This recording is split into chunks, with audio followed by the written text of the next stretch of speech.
Dear friends, welcome to my YouTube channel, The Classic Corner. We start the class.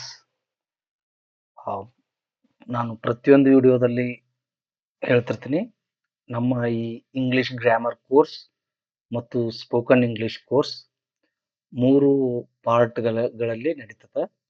ಒಂದನೇ part ಅಥವಾ ಒಂದನೇ ಹಂತ vocabulary part, ಎರಡನೇ ಹಂತ ಗ್ರಾಮರ್ ಪಾರ್ಟ್, ಮೂರನೇ ಹಂತ ಕಂಪೋಸಿಷನ್. ಈ ಒಂದನೇ ಹಂತ ಮತ್ತು ಎರಡನೇ ಹಂತ ವೊಕ್ಯಾಬುಲರಿ ಮತ್ತು ಗ್ರಾಮರ್ ಒಟ್ಟಿಗೆನೆ ಹೇಳ್ತಿರ್ತೀನಿ ನಾನು. ಗ್ರಾಮರ್ ಪಾರ್ಟ್ ಸ್ಟಾರ್ಟ್ ಆಗೋಕ್ಕಿಂತ ಮೊದಲ 15-20 ನಿಮಿಷಗಳ ಕಾಲ ವರ್ಬ್ಸ್ ಅನ್ನ ಅಥವಾ ವೊಕ್ಯಾಬುಲರಿಗೆ ಸಂಬಂಧಪಟ್ಟಂತ ಟಾಪಿಕ್ ಅನ್ನ ಹೇಳ್ತಿರ್ತೀನಿ. ಅದು ಮುಗಿದಾದ ನಂತರ ಗ್ರಾಮರ್ ಟಾಪಿಕ್ ಏನ ಆಯ್ಕೆ ಮಾಡ್ಕೊಂಡಿರ್ತೀವಿ ಅದನ್ನ ಡಿಸ್ಕಷನ್ ಮಾಡ್ತೀನಿ. ಕಂಪೋಸಿಷನ್ ಪಾರ್ಟ್ ಗ್ರಾಮರ್ ಎಲ್ಲ ಟಾಪಿಕ್ಸ್ ಮುಗಿದಾದ್ಮೇಲೆ ಕಂಪೋಸಿಷನ್ ಪಾರ್ಟ್. ಕಂಪೋಸಿಷನ್ ಅಂದ್ರೆ ಲೆಟರ್ ರೈಟಿಂಗ್ ಹೆಂಗ್ ಬರೆಯುವುದು, ಅಥವಾ you should be able to write letter writing, paragraphs, essays, precis writing, translation, Kannada to English, English to Kannada. ಇದು ಡಿಸ್ಕ್ರಿಪ್ಟಿವ್ ಪಾರ್ಟ್ ದಲ್ಲಿ ಬರ್ತದೆ. ಓಕೆ, ಈ ವೊಕ್ಯಾಬುಲರಿ ಪಾರ್ಟ್ ನಮ್ಮ ಇಡೀ ಕೋರ್ಸ್ ಮುಗಿಯುವವರೆಗೂ ಇರ್ತದೆ. ಕಂಪೋಸಿಷನ್ ಪಾರ್ಟ್ ಹೇಳುವಾಗೂ ನಾನು ಹೇಳ್ತಿರ್ತೀನಿ. ಬಹಳಷ್ಟು ವೊಕ್ಯಾಬುಲರಿ ಪಾರ್ಟ್ಸ್ಗಳು ಬರ್ತಾವ. ವೊಕ್ಯಾಬುಲರಿಗೆ ಸಂಬಂಧಪಟ್ಟಂತ ಟಾಪಿಕ್ಗಳು ಬರ್ತಾವ. One word substitution, prefixes and suffixes, phrasal verbs, idioms ಏನ್ ಇಂಪಾರ್ಟೆಂಟ್ ಅದಾವಲ್ಲ ಅವುಗಳನ್ನ ನಿಮ್ಮ ಎಕ್ಸಾಮಿಗೆ ಬರ್ತಾವ. ಕಂಪಲ್ಸರಿ ಇದ್ದೇ ಇರ್ತಾವ. ವೊಕ್ಯಾಬುಲರಿ ಮೇಲೆನೆ ಒಂದು 50 ಕ್ವಶನ್ಸ್ ಇದ್ರಂದ್ರ ಅದರಲ್ಲಿ 25 ಕ್ವಶನ್ಸ್ ವೊಕ್ಯಾಬುಲರಿ ಮೇಲೆನೆ ಇರ್ತಾವ. ಅದಕ್ಕ ವೊಕ್ಯಾಬುಲರಿ ಸ್ಟ್ರಾಂಗ್ ಆಗ್ಬೇಕಾಗಿರೋದು ಬಹಳ ಇಂಪಾರ್ಟೆಂಟ್.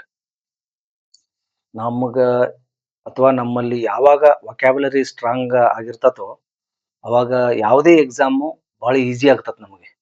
ಓಕೆ, ಇಲ್ದೇ ಇದ್ರೆ ಕಷ್ಟ ಆಗುತ್ತೆ.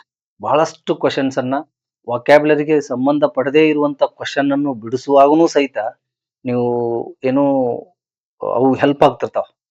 ಯಾವುದು vocabulary part, one word substitution ಇರ್ಬೋದು. ನಿಮ್ಮಲ್ಲಿ ವೊಕ್ಯಾಬುಲರಿ ಜಾಸ್ತಿ ಆಯ್ತಂದ್ರ, ಶಬ್ದ ಸಂಪತ್ತು ಜಾಸ್ತಿ ಆಯ್ತಂದ್ರ ಬಹಳಷ್ಟು ವಿಷಯಗಳು ಅರ್ಥ ಆಗ್ತಾ ಹೋಗ್ತಾವ. ಮತ್ತು ನಾನು ಹೇಳಿನಿ ಹಿಂದಿನ ವಿಡಿಯೋದಲ್ಲಿ, ನಮ್ಮಲ್ಲಿ ಯಾವಾಗ ಶಬ್ದ ಸಂಪತ್ತು, ಅದು ಕನ್ನಡ ಆಗಿರ್ಬೋದು, ಇಂಗ್ಲಿಷ್ ಆಗಿರ್ಬೋದು, ಮತ್ತೊಂದು ಭಾಷೆ ಆಗಿರ್ಬೋದು, ಓನ್ಲಿ ಇಂಗ್ಲಿಷ್ ಭಾಷೆಯಲ್ಲಿ ಮಾತ್ರ ನೀವು ಶಬ್ದ ಸಂಪತ್ತನ್ನು ಹೆಚ್ಚಿಗೆ ಮಾಡ್ಕೊಡ್ರಿ ಅಂತ ಅರ್ಥ ಅಲ್ಲ. ಯಾವುದೇ ಭಾಷೆ ಇರಲಿ, ನಮ್ಮಲ್ಲಿ ಯಾವಾಗ ಶಬ್ದ ಸಂಪತ್ತು ಜಾಸ್ತಿ ಇರ್ತದೋ ಅವಾಗ ನಮಗ ರೆಸ್ಪೆಕ್ಟ್ ಜಾಸ್ತಿ ಇರ್ತದೆ. ಸಮಾಜದಲ್ಲಿ ನಮಗೆ ಒಂದು ಗೌರವ ಜಾಸ್ತಿ ಸಿಗುತ್ತದೆ. ಯಾಕಂದ್ರೆ ಮಾತಾಡುವಾಗ ಸುಮ್ಮನೆ ಹಳಸಿದ್ವ ಮಾತಾಡ್ಕೋತ ಇದ್ರ ಯಾರು ಅಷ್ಟು ಇಂಟ್ರೆಸ್ಟ್ ತಗೊಳ್ಳೋದಿಲ್ಲ. ಹೊಸ ಹೊಸ ಶಬ್ದಗಳನ್ನ ಸಾಂದರ್ಭಿಕವಾಗಿ ಸಿಚುವೇಶನ್ಗೆ ತಕ್ಕಂತೆ ಮಾತಾಡೋದು.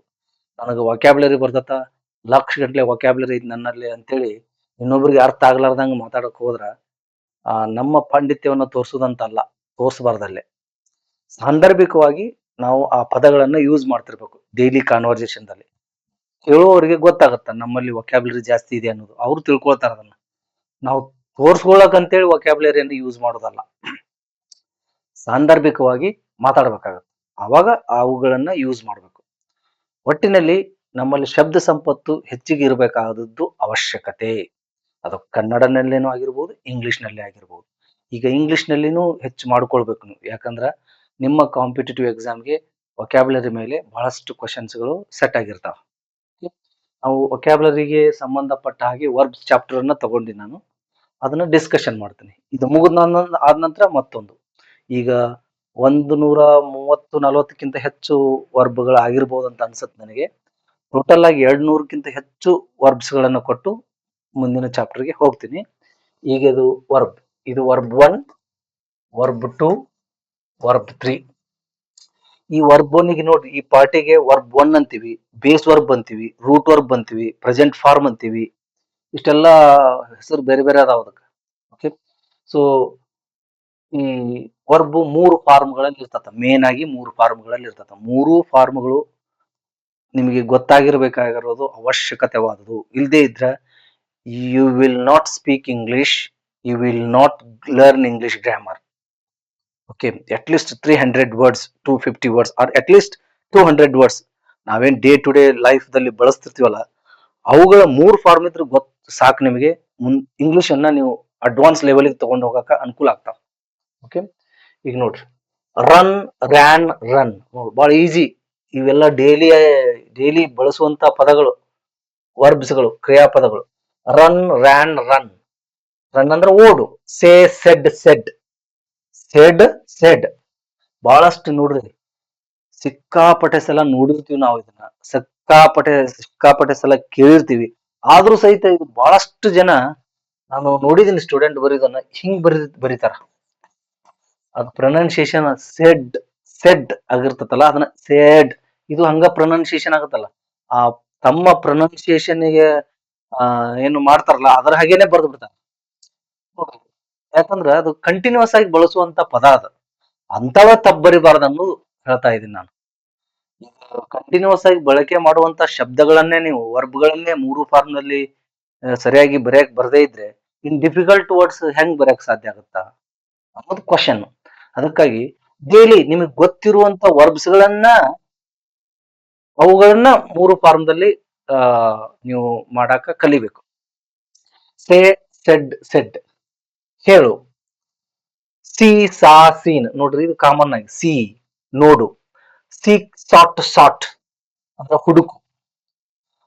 ಇದು ಬೇರೆ ಬೇರೆ ರೀತಿಯಲ್ಲೂ ಅರ್ಥ ಆಗ್ತಿರ್ತದೆ. ಐ ಸಾಟ್ ಪರ್ಮಿಷನ್ ಅಂತಾರೆ, ಕೇಳುತ್ತೇನೆ ಅನ್ನೋ ಅರ್ಥದಲ್ಲಿನೂ ಇರ್ತದ.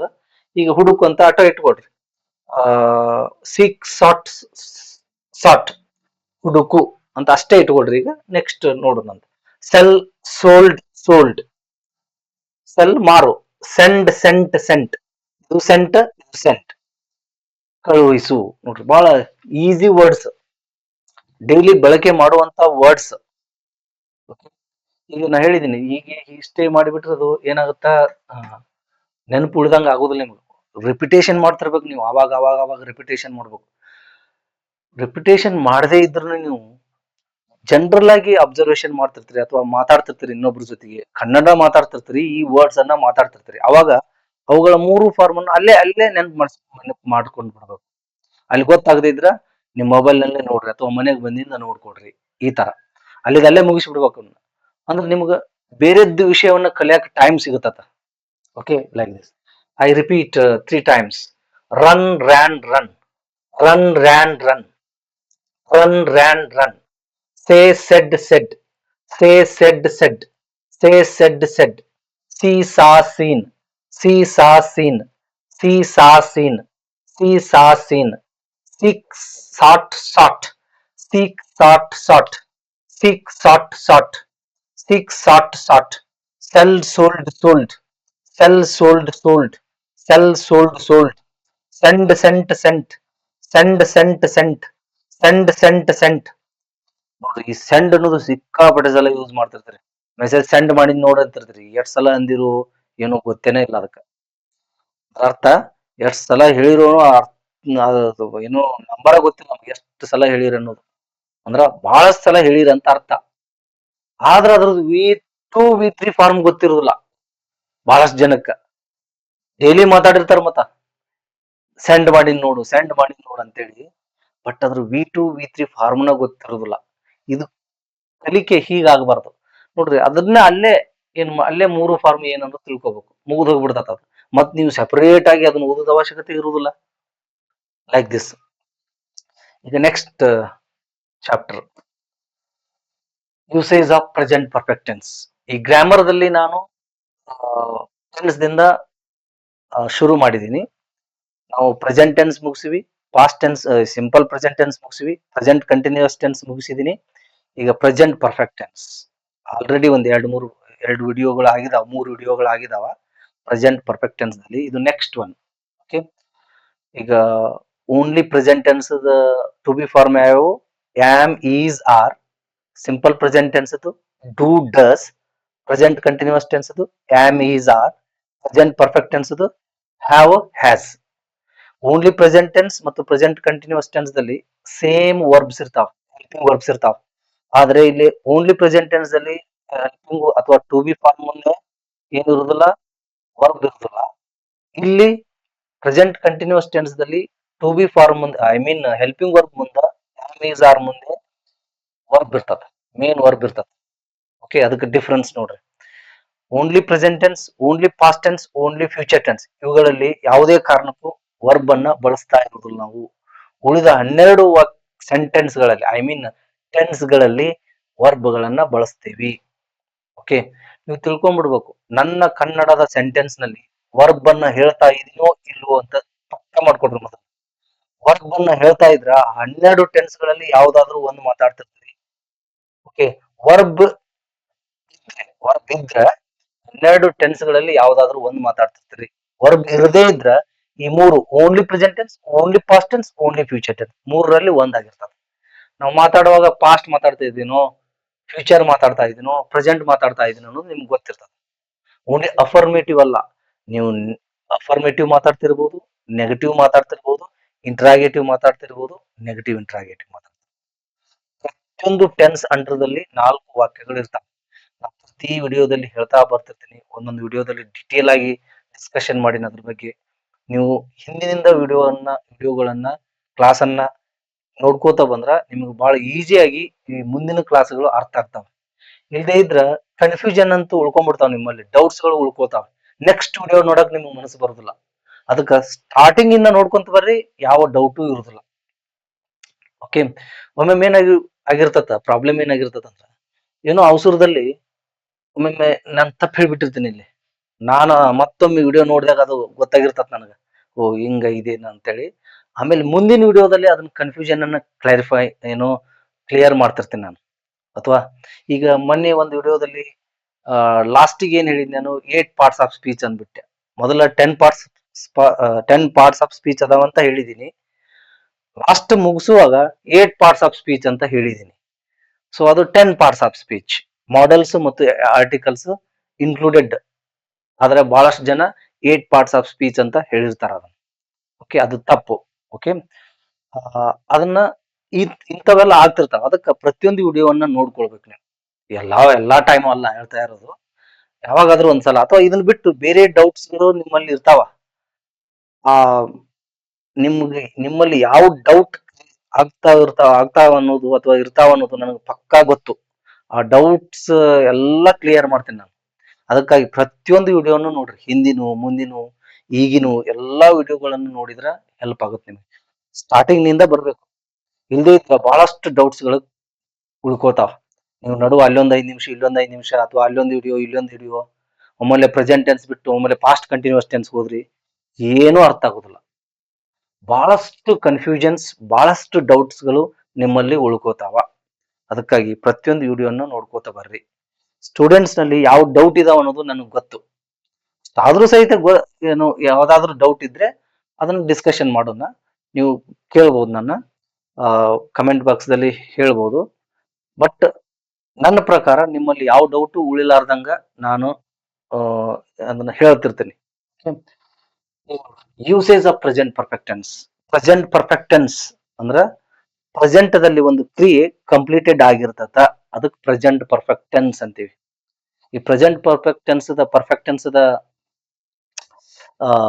ಪ್ರತ್ಯಯಗಳು ಯಾವುವು ಅಂತಂದ್ರ, ವರ್ಬ್ ಅನ್ನ ಬಿಡಿಸಿ ಬರೆದಾಗ ಇದ್ದೇನೆ, ಇದ್ದೇವೆ, ಇದ್ದೀ, ಇದ್ದೀರಿ, ಇದ್ದಾನೆ, ಇದ್ದಾಳೆ, ಇದೇ, ಇದ್ದಾರೆ, ಇವೆ, ಇವು ಬರ್ತಾವ. ಏನನ್ನು ವರ್ಬ್ ಬಿಡಿಸಿ ಬರೆದಾಗ ಇವು ಬರ್ತಾವ.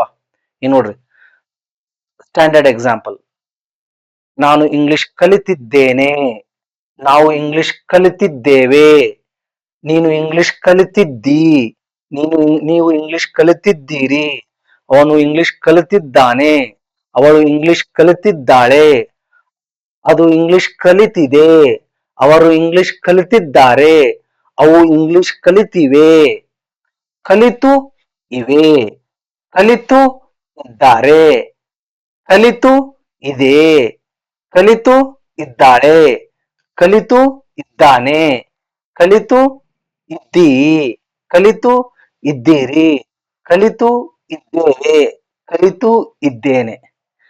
ಉಲ್ಟಾ ಬಂದೆ ನಾ ಈಗ. ಓಕೆ, ನೋಡ್ರಿ, ಇದ್ದೇನೆ, ಇದ್ದೇವೆ, ಇವೆಲ್ಲ ಪ್ರತ್ಯಯ ಬರ್ತಾವ ಬಿಡಿಸಿ ಬರ್ದಾಗ. ಓಕೆ, ಬಿಡಿಸಿ ಬರೋದು ತಪ್ಪಿರ್ಬೋದು, ಬಟ್ ಈ ತರ ನಮ್ಮ ಅನುಕೂಲಕ್ಕ ಇದ್ದೇವೆ, ಇದ್ದೇನೆ, ಇದ್ದಾಳೆ ಅನ್ನೋದು ಏನ್ ತೋರಿಸ್ತಾವ? ಇವು ಪ್ರೆಸೆಂಟ್ ತೋರಿಸ್ತಾವ.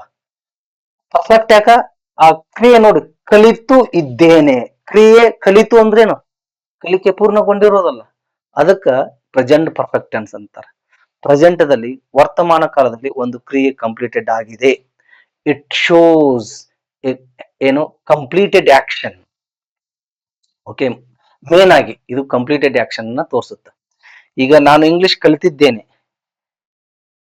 ಇದು ಯಾವಾಗ ಕಲ್ತೀನಿ? ಹಿಂದ್ ಕಲ್ತಿರ್ಬೋದು, ಅದನ್ನ ಬಿಟ್ಬಿಡ್ರಿ. ಈಗ ಈಗ ವಿಶೇಷದಲ್ಲಿ ಬರ್ತದ. ಈ ಪ್ರತ್ಯಯಗಳು ಬಂದಾಗ ಪ್ರೆಸೆಂಟ್ ಪರ್ಫೆಕ್ಟ್ ಟೆನ್ಸ್ ಅಂತ ತಿಳ್ಕೊಬೇಕು.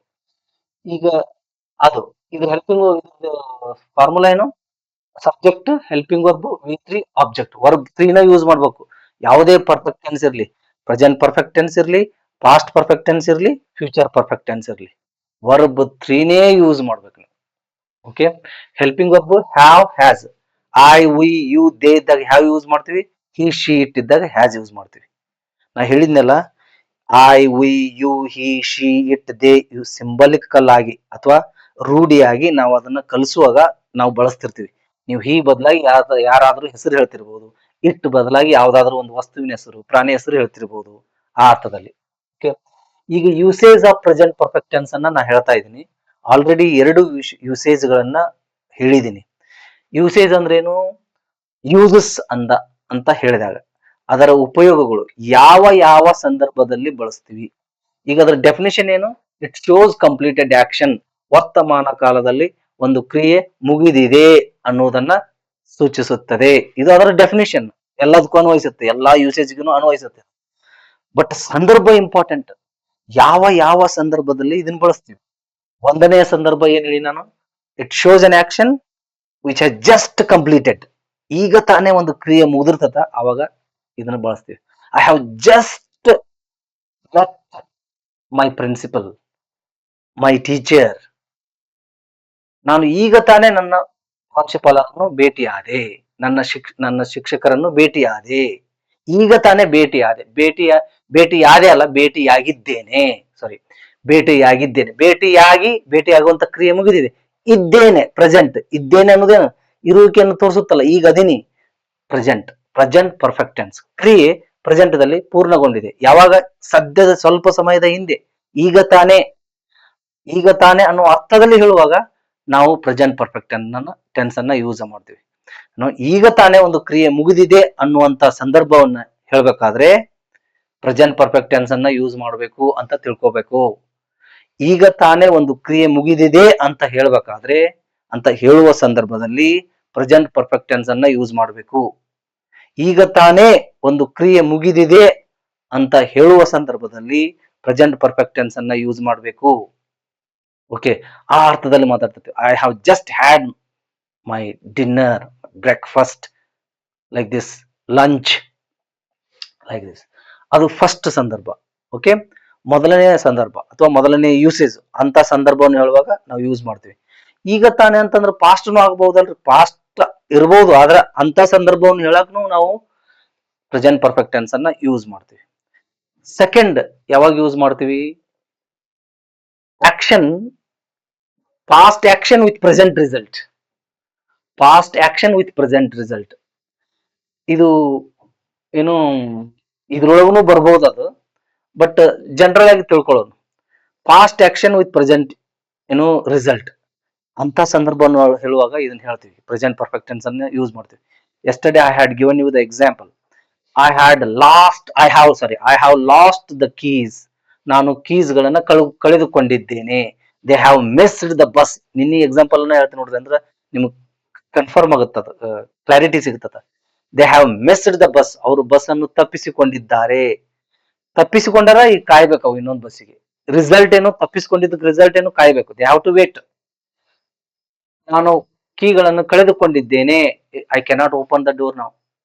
ಇದು ರಿಸಲ್ಟ್. ಇದು ಇಂಥ ಸಂದರ್ಭವನ್ನು ಹೇಳುವಾಗೂ ಸಹಿತ ಪ್ರೆಸೆಂಟ್ ಪರ್ಫೆಕ್ಟ್ ಟೆನ್ಸ್ ಅನ್ನ ಯೂಸ್ ಮಾಡ್ತೀವಿ. ಅದು ಏನೋ ಅರ್ಥ ಆಗದೇ ಇಲ್ಲ ಅಂದ್ರೂ ತಿಳ್ಕೊಡ್ರಿ ನೀವು. ಆ ಪ್ರತ್ಯಯಗಳಿಂದ ಎಂಡ್ ಆಗುವಂತ ವರ್ಬ್ಗಳು ಪ್ರೆಸೆಂಟ್ ಪರ್ಫೆಕ್ಟ್ ಟೆನ್ಸ್ ಅಂತ ತಿಳ್ಕೊಡ್ರಿ. ನೀವು ಸಂದರ್ಭ ಅದು ಇದು ಗೊತ್ತಾಗದೇ ಇದ್ದಾಗ ಅದನ್ನ ಬಿಟ್ಟು ಬಿಡ್ರಿ. ಆದ್ರೆ ಕಾಮನ್ ಆಗಿ ಮಾತಾಡ್ತೀನಿ, ನಾ ಪ್ರಿನ್ಸಿಪಲ್ ಭೇಟಿ ಆಗಿನಿ ಅಂತಿರ್ತೀರಿ. ಅದರ ಅರ್ಥ ಏನು? ಗ್ರಾಮ್ಯಾಟಿಕಲ್ ಆಗಿ ನಾನು ಪ್ರಾಂಶುಪಾಲರನ್ನು ಭೇಟಿಯಾಗಿದ್ದೇನೆ. ನಾನು ರಾಮಾಯಣವನ್ನು ಓದಿದ್ದೇನೆ. ನಾವ್ ಏನಂತೀರಿ? ನಾ ರಾಮಾಯಣ ಓದೇನ್ರಿ, ಓದೇನ್ರಿ, ಓದಿ ಇದ್ದೇನೆ, ಓದಿ ಅದೀನಿ ಅಂತಿರ್ತೀರಿ ಆಡು ಭಾಷೆದಲ್ಲಿ. ಓದಿ ಇದ್ದೇನೆ ಅದು. ಇದ್ಯಾವ tense? Present perfect tense. Present perfect tense ದಲ್ಲಿ ಯಾವ ವಾಕ್ಯ? ಅಫರ್ಮೇಟಿವ್ ವಾಕ್ಯ. ಅಫರ್ಮೇಟಿವ್ ಸೂತ್ರ ಯಾವುದು? ಇದು. ಈ ಸೂತ್ರ ಪ್ರಕಾರ ಸಬ್ಜೆಕ್ಟ್ ಯಾವ್ದು ಹುಡುಕ್ಬೇಕು? ಸಬ್ಜೆಕ್ಟ್ ಮುಂದೆ ಯಾವ್ದು ವರ್ಬ್ ಬರ್ತದ, ಹೆಲ್ಪಿಂಗ್ ವರ್ಬ್ ಬರ್ತದ ನೋಡ್ಬೇಕು. ಆಮೇಲೆ ವರ್ಬ್ ಯಾವ್ದು ಬರ್ತದ ನೋಡ್ಬೇಕು. ಅದು V3 ಆಗ್ಬೇಕು. ಆಮೇಲೆ ಅಬ್ಜೆಕ್ಟ್ ಬರ್ಬೇಕು. ಈಗ ಎಕ್ಸ್ಟ್ರಾ ವರ್ಡ್ ಅಂತ ಇಟ್ಕೊಂಡ್ಬಿಡ್ರಿ. ಯಾವುದು? ಅಬ್ಜೆಕ್ಟ್. Okay, like this. ಈಗ ಮೂರನೇ ಸಂದರ್ಭ, ಮತ್ತೆ ಯಾವ ಸಂದರ್ಭದಲ್ಲಿ ಅದನ್ನು ಬಳಸ್ತೀವಿ? To express an action or experience which took place in the past but not telling an exact time. ಈಗ ನಾನು ಕೀಗಳನ್ನು ಕಳೆದುಕೊಂಡಿದ್ದೇನೆ ಅನ್ನೋದು ಇದಕ್ಕೂ ಸ್ವಲ್ಪ ಅನ್ವಯಿಸಬಹುದು. ಸ್ವಲ್ಪ ಡಿಫರೆನ್ಸ್ ಅಷ್ಟೇ, ಅಥವಾ ಎರಡು ಒಂದೇ ಅಂತ ತಿಳ್ಕೊಂಡು ಹೋದ್ರಿ ಏನು, no problem. To express an action, ಇದು ಒಂದು ಕ್ರಿಯೆಯನ್ನ ಎಕ್ಸ್ಪ್ರೆಸ್ ಮಾಡ್ತದೆ.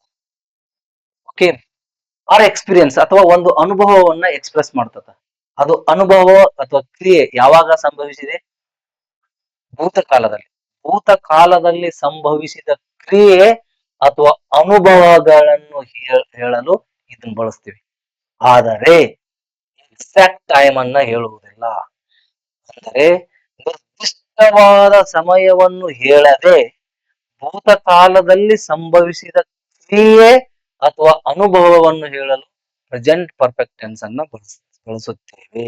ಈಗ ನೋಡ್ರಿ, expression to express an action or an experience which took place in the past but not telling the exact time or an exact time. Okay, we don't tell an exact time here. ಯಾವಾಗ ಆಗಿದೆ? ಈಗ ನೋಡ್ರಿ, example ಕೊಟ್ಟಿನಿ ನೋಡ್ರಿ. I have read the Mahabharata. ನೀವೇನಂತೀರಿ? ನಾ ಕೇಳ್ತೀನಿ, ಮಹಾಭಾರತ ಪುಸ್ತಕ ಕೊಟ್ಟಿರ್ತೀನಿ ಅಂತ ತಿಳ್ಕೊಡ್ರಿ. ಮಹಾಭಾರತ ಪುಸ್ತಕ ಓದಿದೇನಾ ಅಂತ ಕೇಳ್ತೀನಿ. ನೀವೇನಂತೀರಿ? ಹ್ಞೂನ್ರಿ ಓದಿನ್ರಿ ಅಂತೀರಿ. You are not telling the time. ಯಾವಾಗ ಓದಿನಿ ಅಂತ ಹೇಳ್ತಾ ಇಲ್ಲ. ಹ್ಞೂನ್ರಿ ಓದಿನ್ರಿ ಅಂತ ಅಷ್ಟೇ ಹೇಳ್ತೀರಿ. Yes, I have read the Mahabharata. You are not telling the exact time when you have read it. ಅದನ್ನ ಹೇಳ್ತಾ ಇಲ್ಲ ನೀವು. ಅಂತ ಸಂದರ್ಭವನ್ನು ಹೇಳುವಾಗ್ಲೂ ಇದನ್ನ ಹೇಳ್ತೀವಿ ನಾವು. ಓಕೆ, ಅದೇ ಪ್ರತ್ಯಯನ ಬಳಸ್ತಾ ಇದೀನಿ. ಓದಿನಿ, ಓದಿದ್ದೇನೆ, ಓದಿ ಅದೀನಿ, ಓದಿದ್ದೇನೆ. Like this. ನೋಡಿ, ಪ್ರೆಸೆಂಟ್ ಯು ಆರ್ ಏನು telling the present perfect tense. You are talking the present perfect tense. I have read the Mahabharata. ಯಾವಾಗ ಗೊತ್ತಿಲ್ಲ, ಅದು ಒಂದು ವರ್ಷದ ಹಿಂದಿನೂ ಓದಿರ್ಬೋದು, ನೀವು 2 ತಿಂಗಳ ಹಿಂದಿನೂ ಓದಿರ್ಬೋದು, 2 ದಿನದ ಹಿಂದಿನೂ ಓದಿರ್ಬೋದು ನೀವು. ಅದನ್ನ ಎಕ್ಸಾಕ್ಟ್ ಟೈಮ್ ಅನ್ನು ಹೇಳ್ತಾ ಇಲ್ಲ. ಮತ್ತದು ಪಾಸ್ಟ್ ಟೆನ್ಸ್ ದಲ್ಲಿ ಬರುದಿಲ್ಲ ಅನ್ರಿ ಅಂತ ಹೇಳ್ಬೋದು ನೀವು. ಈಗ ಪ್ರತ್ಯಯ ನೋಡ್ರಿ, ಯಾವ ಟೆನ್ಸ್ ನಲ್ಲಿ ಐತಿ? ಪಾಸ್ಟ್ ಟೆನ್ಸ್ ನಲ್ಲಿ ಐತೆ, ಪ್ರೆಸೆಂಟ್ ಟೆನ್ಸ್ ದಲ್ಲಿ ಐತೆ, ಪ್ರೆಸೆಂಟ್ ಪರ್ಫೆಕ್ಟ್ ಟೆನ್ಸ್ ದಲ್ಲಿ ಐತೆ. ಪರ್ಫೆಕ್ಟ್ ಟೆನ್ಸ್ ದಲ್ಲಿ ಇಲ್ಲ, ಪ್ರೆಸೆಂಟ್ ಪರ್ಫೆಕ್ಟ್ ಟೆನ್ಸ್ ದಲ್ಲಿ. ಹೆಂಗ? ಓದಿನ್ರಿ ಅಂತೀರಿ, ಓದಿನಿ ಬಿಡಿಸ್ರಿ ಅಥವಾ ಗ್ರಾಮ್ಯಾಟಿಕಲ್ ಆಗಿ ಕನ್ವರ್ಟ್ ಮಾಡ್ರಿ.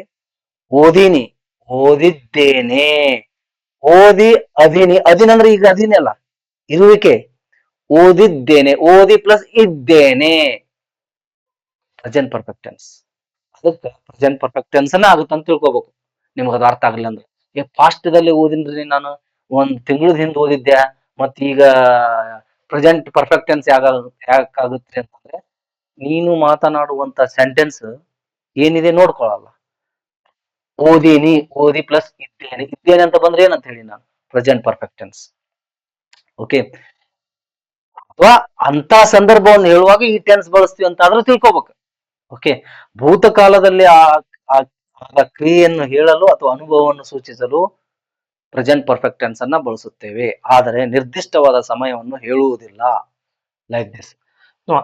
ಹಿ ಹ್ಯಾಸ್ ವಿಸಿಟೆಡ್ ಡೆಲ್ಲಿ. ಅವನು ಡೆಲ್ಲಿಗೆ ಭೇಟಿ ಕೊಟ್ಟಿದ್ದಾನೆ. ಯಾವಾಗ? ಗೊತ್ತಿಲ್ಲ, ಭೇಟಿ ಕೊಟ್ಟಿದ್ದಾನೆ. ಉಳಿದುದು ಎಕ್ಸಾಂಪಲ್ ಹೆಂಗೇನೆ ಬರ್ತಾವ ನೋಡ್ರಿ. ಭೇಟಿ ಕೊಟ್ಟು ಇದ್ದಾನೆ. I have gone to Hampi many times. ನಾನು ಬಹಳ ಸಲ ಹಂಪಿಗೆ ಭೇಟಿ ಕೊಟ್ಟಿದ್ದೇನೆ. ನಾನು ಬಹಳ ಸಲ ಹಂಪಿಗೆ ಭೇಟಿ ಕೊಟ್ಟಿದ್ದೇನೆ. ಇವೆಲ್ಲ ಆಡು ಭಾಷೆದಲ್ಲಿ ಮಾತಾಡ್ತಿರ್ತೀರಿ. ಮಹಾಭಾರತ ಓದಿನ್ರಿ, ಅವ ಡೆಲ್ಲಿಗೆ ಹೋಗಿದ್ದೇನ್ರಿ, ಭೇಟಿ ಕೊಟ್ಟ, ಡೆಲ್ಲಿಗೆ ಭೇಟಿ ಕೊಟ್ಟನ್ರಿ ಅವ ಅಂತಾರೆ. ನಾನು ಹಂಪಿಗೆ ಬಹಳ ಸಲ ಭೇಟಿ ಕೊಟ್ಟಿನ, ಹಂಪಿಗೆ ಬಹಳ ಸಲ ಹೋಗಿನಿ ನಾನು. ನೋಡ್ರಿ, ಆಡು ಭಾಷೆದಲ್ಲಿ ಹೆಂಗ್ ಮಾತಾಡ್ತಾರೆ ನೋಡ್ರಿ. ನಾ ಹಂಪಿಗೆ ಬಹಳ ಸಲ ಹೋಗಿನಿ. ಈ ಮಾತಾಡುವಾಗ ಇಂಗ್ಲಿಷ್ ಮಾತಾಡ್ಬೇಕಾದ್ರೆ ಇದೇ ಪ್ರಾಬ್ಲಮ್ ಆಗೋದು. ನಾವು ಅಲ್ಲಿ ಬೇರೆನೇ ಮಾತಾಡ್ತೀವಿ, ಬೇರೆ ತರ ಮಾತಾಡ್ತಿರ್ತೀವಿ. ಇಲ್ಲಿ ನಾವು ಕಲಿಸೋದೇ ಬೇರೆ ಕಲಿಸ್ತಿರ್ತೀವಿ ಇಲ್ಲಿ. ಅದಕ್ಕೆ ನಾ ಹೇಳ್ತಾ ಇರೋದು, ನಿಮ್ಮ ಆಡು ಭಾಷೆಯನ್ನ ಕರೆಕ್ಟ್ ಆಗಿ ಗ್ರಾಮ್ಯಾಟಿಕಲ್ ಸೆಂಟೆನ್ಸ್ ಅನ್ನಾಗಿ ಪರಿವರ್ತಿಸಬೇಕು. ಓಕೆ, ನಾ ಹಂಪಿಗೆ ಬಹಳ ಸಲ ಭೇಟಿ ಕೊಟ್ಟೇನ್ರಿ, ಹಿಂಗಂದ್ ಬಿಡ್ತೀರಿ. ಈಗ ಇಂಗ್ಲಿಷ್ ನಲ್ಲಿ ಮಾತಾಡ್ಬೇಕು. ಹೆಂಗ್ ಮಾತಾಡ್ಬೇಕು? ಮೊದಲ ಏನ್ ಮಾಡ್ಬೇಕಂತ ಹೇಳಿನಿ, ಕನ್ನಡದ ಗ್ರಾಮ್ಯಾಟಿಕಲ್ ಸೆಂಟೆನ್ಸ್ ಅನ್ನಾಗಿ ಮಾಡ್ಬೇಕನ್ನ.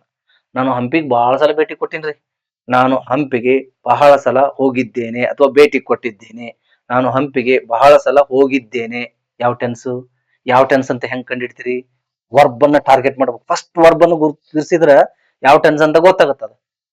ವರ್ಬ್ ಹೋಗಿದ್ದೇನೆ, ಹೋಗಿ ಇದ್ದೇನೆ, ಹೋಗುವಂತ ಕ್ರಿಯೆ ಪೂರ್ಣಗೊಂಡಿದೆ, ಇದ್ದೇನೆ ಅಂತ ಹೇಳ್ತಾ ಇದ್ದೇನೆ. ಕ್ರಿಯೆ ಪೂರ್ಣಗೊಂಡಿರುವುದು ಯಾವ tense? Present perfect tense. Okay, like this. Only affirmative ಅಲ್ಲ, ನೆಗೆಟಿವ್ನೇ ಹೇಳ್ತಿರ್ಬೋದು ನೀವು. I have read the Mahabharata, I have not red the Mahabharata. He has visited Delhi, he has not visited Delhi.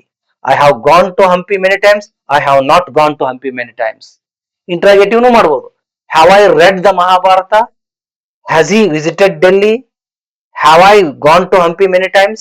Like this. Negative interrogative nu ಮಾಡಬಹುದು. Haven't I read the Mahabharata? Hasn't he visited Delhi? Haven't I gone to Hampi many times? Like this. ಇದು ಇನ್ನೊಂದನ್ನು ಅಂತ ಹೇಳಿನಲ್ಲ. Have I not? Has he not? Have I not? Like this. Subject ಮುಂದೆ not use ಮಾಡಿದ್ರೆ ನಡೀತದೆ. Like this.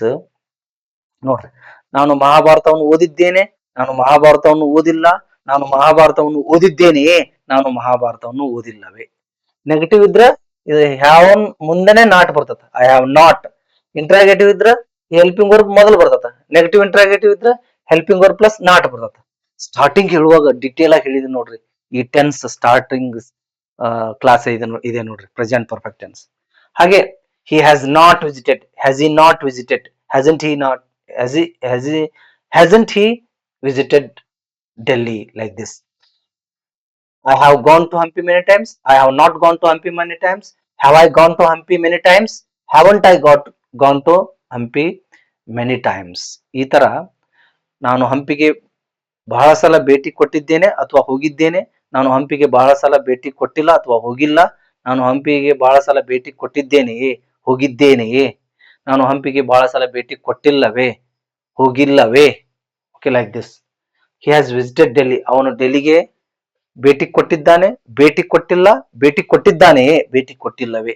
ನಾಲ್ಕರಲ್ಲಿ ಯಾವ್ದಾದ್ರು ಒಂದು sentence ಮಾತಾಡ್ತಿರ್ತೀರಿ ನೀವು, ಯಾವುದೇ ಸೆಂಟೆನ್ಸ್ ಇರ್ಲಿ. ನಾವು ಎಕ್ಸಾಂಪಲ್ ಇದನ್ನ ಹೇಳ್ತಾ ಇದೀವಿ. ಹಿಂಗ ಬೇರೆ ಬೇರೆ ಸೆಂಟೆನ್ಸ್ ಅನ್ನ ನೀವು ಕಟ್ಕೊಳ್ಬೇಕು. ಓಕೆ, ಡೈಲಿ ಒಂದ್ ಸೆಂಟೆನ್ಸ್ ಆದ್ರೆ ಸಾಕು. ಪ್ರೆಸೆಂಟ್ ಟೆನ್ಸ್ ಇಂದ ಹೇಳಕತ್ತೆ ನೋಡ್ರಿ, ಪ್ರೆಸೆಂಟ್ ಟೆನ್ಸ್ ಒಂದು ಸೆಂಟೆನ್ಸ್ ನೋಡ್ರಿ, ಅದು ಏನ್ ಅದ್ರಲ್ಲಿ ಟು ಬಿ ಫಾರ್ಮ್ ಯಾವು, ಅದನ್ನ ಯಾವ ಯಾವ ಸಂದರ್ಭದಲ್ಲಿ ಹೇಳ್ತೀವಿ, ಅದ್ರ 4 ಫಾರ್ಮ್ ಏನಾಗ್ತಾವ ಅಂತದ್ ಒಂದು ಎಕ್ಸಾಂಪಲ್ ತೋಡ್ರಿ. ಕನ್ನಡದಲ್ಲಿನೂ 4 ಸೆಂಟೆನ್ಸ್ ಮಾಡ್ರಿ, ಇಂಗ್ಲಿಷ್ ನಲ್ಲಿನೂ 4 ಸೆಂಟೆನ್ಸ್ ಮಾಡ್ರಿ. ಅರ್ಥ ಆಗ್ಲಿ ಬಿಡ್ಲಿ, ಹಂಗ ಮಾಡ್ಕೋತ ಹೋಗ್ರಿ. ನನ್ನ ವಿಡಿಯೋವನ್ನ ನೋಡಿ ನಿಮ್ಮದೇ ಆದಂತ ಇನ್ನೊಂದು ಸೆಂಟೆನ್ಸ್ ಅನ್ನ ಅದೇ ರೀತಿ ಮಾಡ್ರಿ. ಮೊದಲು ಬರೀ ವರ್ಡ್ ಚೇಂಜ್ ಮಾಡ್ರಿ ನಡೀತತ. ಆಮೇಲೆ ರೂಢಿ ಆದ್ಮೇಲೆ ಏನಾಗುತ್ತಾ, ನೀವು ಹೊಸ ಹೊಸ ವಾಕ್ಯಗಳನ್ನ ಕಟ್ಕೊಳ್ತೀರಿ.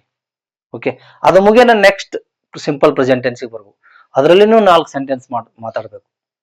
ನಾನು ಇಂಗ್ಲಿಷ್ ಕಲಿಯುತ್ತೇನೆ, ನಾನು ಇಂಗ್ಲಿಷ್ ಕಲಿಯುವುದಿಲ್ಲ, ನಾನು ಇಂಗ್ಲಿಷ್ ಕಲಿಯುತ್ತೇನೆಯೇ, ನಾನು ಇಂಗ್ಲಿಷ್ ಕಲಿಯುವುದಿಲ್ಲವೇ.